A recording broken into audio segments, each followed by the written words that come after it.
अस्सलाम वालेकुम दोस्तों। सऊदी अरब की 22 मई के लिए फटाफट खबरों में आपका स्वागत है। आप देख रहे हैं gulf life Hindi YouTube channel. यहाँ मैं आपको बता दूं कि मैं 2-3 दिन से कश्मकश में हुए उलझन में हूँ कि जो खबरें वो काफ़ी लंबी आ रही है और उनको लिख कर एक्सप्लेन करना उतनी ही लंबाई में वो मुश्किल है, क्योंकि मैं उनको काफ़ी शॉर्ट कर देता हूँ ताकि मुझे आसानी हो लिखने में, क्योंकि बहुत लंबा मैटर नहीं लिखा जा सकता। सिर्फ लिखना ही नहीं होता, उसको शॉर्ट करना होता है और ऐसे बनाना होता है कि आप लोगों को समझ में आए, लेकिन उसमें कुछ जानकारी छूट जाती है जो वो भी ज़रूरी होती है। तो आखिरकार मैंने ये हल निकाला है कि जैसे मैंने पहले वीडियोस बनाई वो भी आप लोगों ने बहुत ज़्यादा पसंद की। इनफैक्ट एक मेरी 3 लाख से ऊपर वीडियो चली हुई है फटाफट खबरों की, वो भी वैसे ही थी। तो अब मैंने डिसाइड किया है कि फ़िलहाल सितंबर तक मैं ऐसे ही आपको खबरें जो है बताता हूँ एक्सप्लेन करके, ताकि आप लोगों को अच्छे से समझ में आए। और कोई भी चीज़ मुश्किल नहीं है, हर चीज़ आसान है। इनफैक्ट मेरे लिए आसान है। मैं आपको ऑफिशियल तरीके से भी खबरें बता सकता हूँ, जैसे टीवी पे आती है वैसे भी बता सकता हूँ। एक आपने कल खबर देखी होगी मेरी, जो मैंने शुरता की खबर बनाई है, शुरता ने क्या क्या किया है, 5-6 केस उसमें दिखाए मैंने, तो आपने देखा होगा उसका तरीका सेम ऑफिशियल तरीका है जैसे टीवी पे आता है अक्सर। तो इतना बड़ा काम कुछ भी नहीं है, बात है टाइम होने की।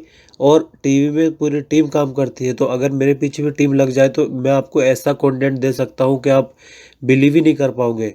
तो सितंबर में मेरा यहाँ से फाइनल एग्जिट जाने का इरादा है, फिर मैं अपने साथ और टीम बना के आपको ऐसा कंटेंट दूंगा, इंशाल्लाह आप भी याद रखोगे। तो फिलहाल आप कॉम्प्रोमाइज़ करें। मेरा मकसद है आपको चीज़ों को समझाना, और जैसे मैं ज़ुबान से आपको समझाने जा रहा हूँ आज न्यूज़ अगर वही एक एक खबर में लिखूँ तो मेरा बहुत टाइम लिखने में ही चला जाएगा, क्योंकि टाइम लिमिटेड होता है। आपको पता है हम सब लोग यहाँ पर काम करना है, ये मेरा एक पार्ट टाइम समझ लीजिए। आप लोगों से जुड़ गया हूँ, आप लोग मुझे पसंद करते हैं, अच्छा लगता है मुझे भी। तो बस फिलहाल ऐसे ही चल रहा है। और जैसे रमज़ान ख़त्म होता है, आज आखिरी दिन है, या फिर कल को एक और रोज़ा हो सकता है, उसके बाद रात को मैं 9 बजे से ही वीडियो बनाया करूँगा और आपके पास 12 बजे वीडियो हर हाल में आ जाया करेगी इंशाल्लाह। जस्ट अभी मुझे एक चीज़ याद आ गई वीडियो शुरू करने से पहले, कि कुछ ऐसे सवाल आपके आते हैं रोज़ाना जो बहुत ज़रूरी होते हैं और आप लोग जो है सोचते होंगे कि शायद मेरे पास उनका जवाब नहीं, या आप पूछ नहीं पाते होंगे।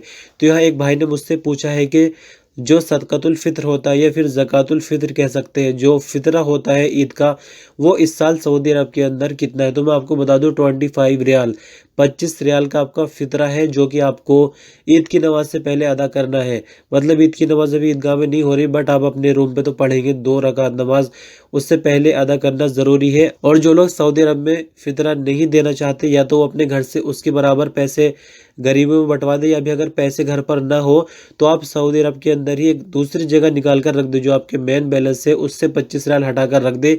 जब आप अपने पैसे घर भेजते 1 महीने के बाद, तब वो पैसे उसमें शामिल कर देना और फिर गरीबों में निकलवा देना, तब भी काम हो जाएगा। लेकिन फिलहाल आपको एक तरफ निकाल के रखने होंगे ये ईद की नमाज से पहले पहले।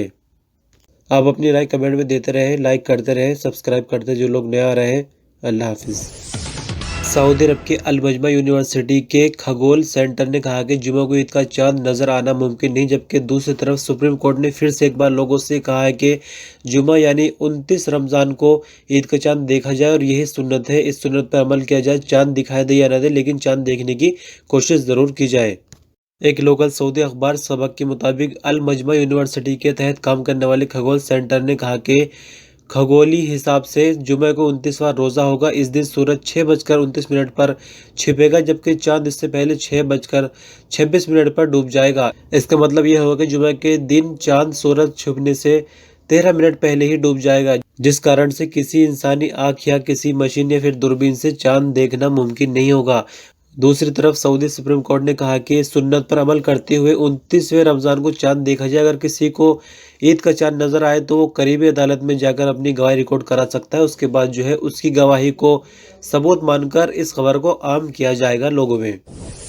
तो दोस्तों, जैसे कि आपको कुछ दिन पहले मैंने बताया था कि एम्बुलेंस फ्री दी गई है सऊदी गवर्नमेंट की तरफ से एक मरीज़ का इलाज करने के लिए अरड़ से रियाज तक। तो यहाँ से फिर एक दूसरी खबर आई है, असीर रीजन से फिर से एक एम्बुलेंस, हवाई एम्बुलेंस रियाज आने के लिए दी गई है एक सऊदी को। सऊदी का नाम है हसन अल खुबरानी। तो हसन अल खुबरानी मिनिस्ट्री ऑफ हेल्थ को एप्लीकेशन दी थी, जिसमें उसने रोड का परमिट मांगा था, लेकिन उनको यकीन नहीं, वो हैरान रह गए जब मिनिस्ट्री ऑफ हेल्थ की तरफ से उनको बताया गया कि आपको एम्बुलेंस दी जाती है, हवाई मतलब सिंगल जहाज आपको दिया जाएगा रियाज जाने के लिए। इस पर हसन अल खुबरानी ने कहा कि ये सब खादिम हरमीन शरीफेन किंग सलमान बिन अब्दुल अजीज़ और वली अहद प्रिंस मोहम्मद बिन सलमान और स्वास्थ्य मंत्री डॉक्टर तौफीक अल रबिया की लोगों के साथ दोस्ती वाले बर्ताव का नतीजा है। आपको बता दें कि खादिम हरमैन शरीफैन का मतलब ये होता है कि custodian of two holy mosque, यानी यहाँ के बादशाह अपने आगे बादशाह का लफ्ज इस्तेमाल नहीं कराते। जो दो मस्जिदें हैं मक्का और मदीना की, उसका नौकर कहलवाना पसंद करते हैं।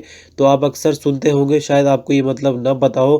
खादिम हरमैन शरीफैन का मतलब हुआ है कि दोनों मस्जिदों के खादिम, यानी दोनों मस्जिदों का नौकर। मतलब राजा नहीं कहलवाना है, अपने आप को नौकर कहलवाना है। तो आप देख सकते हैं कितनी सादगी है नाम के अंदर ही। कोरोना वायरस का कहर लगातार सऊदी अरब के अंदर जारी है। बीते 24 घंटों के दौरान 12 नई मौत होने के साथ साथ अब तक सऊदी अरब के अंदर 351 कुल मौत हो गई है। इसी के साथ 2532 नए केस कोरोना के पॉजिटिव आने के बाद अब तक कोरोना के कुल मरीजों की संख्या 65,077 हो गई है। सऊदी स्वास्थ्य मंत्रालय के प्रवक्ता डॉक्टर अलअब्द अली का कहना है कि पिछले 24 घंटों के दौरान 2562 लोग कोरोना से ठीक हुए। इस तरह से अब तक कोरोना से ठीक होने वालों की संख्या 40,036 हो गई है, जिनके कोरोना के टेस्ट नेगेटिव आने पर उन्हें क्वारंटाइन सेंटर से रवाना कर दिया गया है। रमज़ान के अंदर जहां लोग गरीबों पर, मिस्किनों पर ज़्यादा खर्च करते हैं, वहीं कुछ लोग ऐसे भी जो उनका हक मारने पर तुले हुए हैं। आपने अक्सर देखा होगा गली मोहल्लों में या फिर चौराहों पर एक बॉक्स रखा होता है, उसके अंदर कपड़े जो है डाले जाते हैं। पुराने कपड़े भी डाले जा सकते हैं, नए कपड़े भी डाले जा सकते हैं। ये बॉक्स गवर्नमेंट की तरफ से रखा हुआ था, एक NGO है जो इस पर काम करता है। तो फिर इस NGO के जरिए कपड़े निकाले जाते हैं और गरीबों में वो तकसीम किए जाते हैं, मतलब बांटे जाते हैं। तो कुछ अजनबी इन बॉक्स के अंदर से कपड़े निकाल कर फिर उनको दोबारा से पैक करते तो उनको बेच देते थे। रियाज बल्दे की तरफ से पुलिस को शिकायत की गई, पुलिस ने इनको गिरफ्तार कर लिया है। तो इस तरह के भी लोग हैं रमजान के अंदर जो ऐसे काम करते हैं। आप खुद समझ सकते हैं कि किस तरह की इन लोगों की सोच होगी।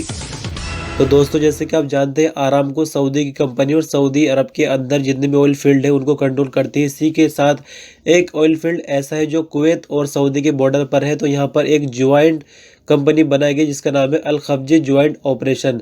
तो अल खफजी फील्ड से जो भी ऑयल निकलता है उसको सऊदी और कुवैत बराबर बांट लेते हैं। अब यहाँ पर जैसा कि आप लोग जानते हैं, तेल की मंडी की हालत बहुत ज़्यादा ख़राब है, रेट बहुत ज़्यादा गिरे हुए हैं। तो यहाँ पर अल खफजी ऑयल फील्ड को बंद कर दिया गया है 1 महीने के लिए। Kuwait gulf oil company same Aramco जैसी है, जो कुवैत की अपनी कंपनी है। कुवैत गल्फ ऑयल कंपनी के CEO अब्दुल्ला अल सवेती ने अपने एक बयान में कहा कि अल खफजी ज्वाइंट ऑपरेशन की तेल पैदावार का ऑपरेशन जो है 1 महीने के लिए बंद करने का फैसला किया गया है। फर्नीचर के कारखाने में धोखाधड़ी करने के मामले में ताइफ की बल्दिया ने 40 अजनबी लोगों को गिरफ्तार कर लिया है। ये लोग पुरानी फर्नीचर पे नए कपड़े वगैरह चढ़ाकर उसकी डेकोरेशन करके उनको नया बताकर बेच रहे थे। तो इस तरह से खबर मिली बल्दिया को और बल्दिया ने छापा मार के इन लोगों को गिरफ्तार कर लिया है। मैं यहाँ पर आपको बता दूं कि रमज़ान के अंदर सऊदी अरब के तकरीबन सभी घरों में नया फर्नीचर वगैरह और बहुत सारी चीज़ें बदली जाती है, क्योंकि रमज़ान बहुत अच्छे से सेलिब्रेट किया जाता है, खासकर गल्फ के अंदर। हालांकि कोरोना के चलते इस बार ऐसा ज़्यादा कुछ देखने में नहीं आया। इसी चीज़ का फ़ायदा उठाकर यहाँ पर अजनबी लोगों ने अपने कारखाने के अंदर पुराने फर्नीचर को नया बनाकर उसको नया बताकर बेच रहे थे। बल्दे ने कारखाने पर छापा मारकर पुलिस के जरिए 40 अजनबी लोग गिरफ्तार करा दिया और इस गोदाम को सील कर दिया गया है।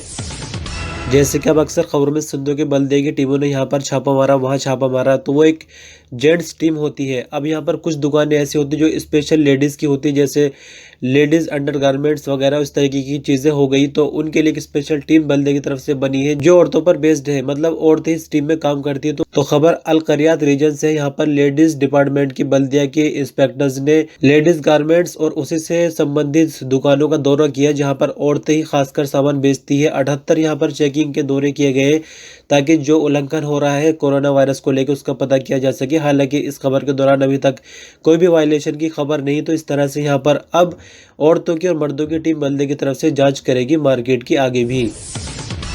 सऊदी अरबियन मॉनेटरी एजेंसी, जैसे कि रिजर्व बैंक ऑफ इंडिया होता है, मैंने आपको पहले ही बताया, उसने कहा कि जो करेंसी नोट या फिर करेंसी के सिक्के बैंक के अंदर आते हैं सऊदी अरब के अंदर से या फिर सऊदी अरब के बाहर से, उनको सैनिटाइज करके 15 से 20 दिनों के लिए एक बॉक्स के अंदर रखा जाता है। फिर उनको सेफ जगह पर स्टोर किया जाता है जहाँ उनकी जगह होती है, और फिर उसके बाद उनको मार्केट में या फिर दूसरे बैंकों को दिया जाता है।